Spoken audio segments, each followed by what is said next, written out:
Hey everyone, welcome back to the Movie Studio, and today I'm here to review Heartland Season 18, Episode 3, and it is called You Can Lead a Horse to Water. So overall, I thought this was a pretty good episode. I enjoyed it for the most part. So basically, let's just start off with talking about the whole well storyline. So they're drilling for water, they're not having much luck. This kind of runs throughout the entire episode. Jack tries to use a divining stick, which to me, I really don't understand how those work and how you would even be able to tell if there's water in the first place. But again, apparently that actually works. So he's able to find water. And him and Nathan agree to split the cost to drill on that land. And then at the end, they're successfully able to drill and they get water. So, I mean, I really like that scene at the end with the whole family together. That I love those type of scenes. To me, really, the only thing was I thought they would kind of drag out this drought storyline for longer, because really, like last episode and episode 2, that wasn't really prominent. Only in episode 1 a little bit, but to me, I felt like it kind of seemed like, oh, so now we're already done with this storyline, kind of like really like short, and I feel like it should have been a little bit longer and to add some more conflict, but I don't know. It was overall resolved pretty well, though. I mean, to me, I feel like they could have made the stakes higher with Heartland, like having to sell their cattle. I mean, and you know, they almost had to come to that point in this episode, but I feel like they could have made it more dramatic and kind of emphasize the fact like, oh, we're about to lose everything, and kind of spread it across multiple episodes to make it more engaging. But they kind of just crammed it all into one, which isn't bad. I mean, they kind of resolved it in a good way. Again, I like that scene with everyone together at the end.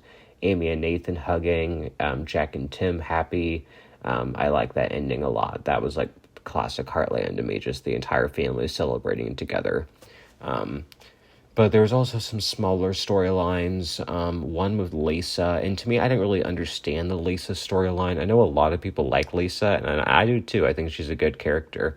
But I just didn't understand the storyline. I mean, she was being interviewed for a magazine article, and she just didn't like what she was being accused of. And, like, to me, it just wasn't super interesting to me. I did like that she stood up for herself and said, like, oh, this interview is not for me. But then she went back. And, you know, and then it kind of tied into her advice to Jack at the end, which is to not give up and to keep trying. But to me, I feel like they could have picked something a bit more understandable to follow. And I like that sign language was introduced, but it was kind of like a hard sequence of things to follow. And I didn't really understand like them with the blood and the horses. And to me, that just didn't make a whole lot of sense to me.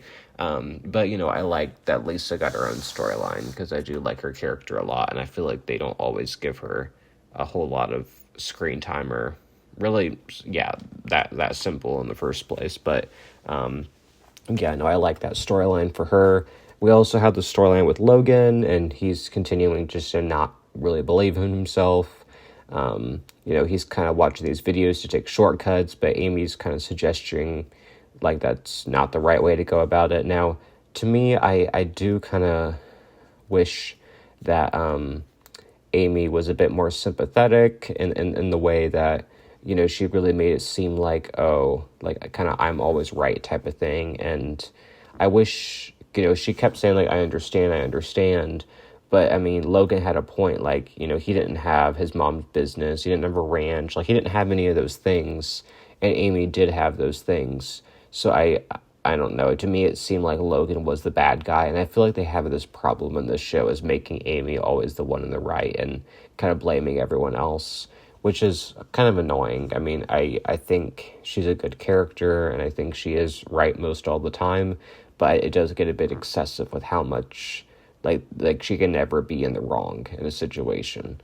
She kind of has plot armor in that way, but, you know, I feel like this was one of those cases where I wish she would have come forward and said, like, you're right, like, and I'm sorry you don't have those things, instead of just being like, I'm not letting you off the hook that easily, and not even saying I'm sorry, because I don't know, she was being kind of harsh to him too. But again, it's kind of a minor thing. But then she takes him out to Ty's old jumping course, and they have like a nice moment, and then they work together at the end with Cobra. But to me, it was just kind of like meh. like just like the Lisa storyline, just kind of meh. But I thought that the Tim and Katie thing was a pretty good storyline, even though it kind of ended weirdly. Like we had, you know, Tim's vision being blurry, and then Katie being kind of concerned for him, but Tim saying don't tell anyone, especially not Jessica. So Kate worried Katie does tell Jessica, and then Jessica and Tim have a bit of an argument about it, and Tim thinks his cancer's returned. Spoiler alert, it doesn't, and he just needs reading glasses. Now, to me, like, I'm like, okay, seriously, like, they kind of built that up for nothing. What was the point of that? And I'm like, okay, just so he needs reading glasses, maybe it could have been, like, a little bit something bigger, just so it didn't feel like a cheap solution. I don't know. It kind of just felt like a cop-out to me. There's something more, and something, I don't know. I mean, not that I want him to be sick again, I just thought, like, what was the point? I do think I like how they kind of brought up a storyline for Katie that was kind of about, like, sometimes you got to do the right thing even if someone is trying to get you not to, which I think is a very powerful storyline for teenagers to have, so I'm glad they're doing it with Katie. But again, I just feel like it was kind of like a weird thing just for him to need reading glasses.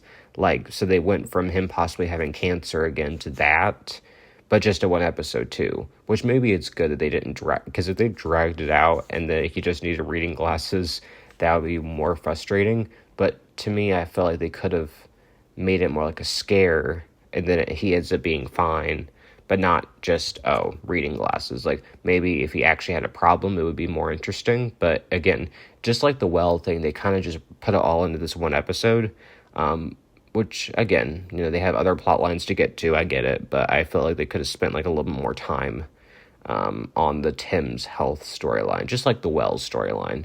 But, you know, again, I thought it was a good episode, not my favorite, probably my least favorite of the season so far, and there was elements I liked, like I liked Jessica and Lisa both being back. I like Jack and Nathan working together. I really like that ending. So there were parts I liked, but overall it just wasn't my favorite episode.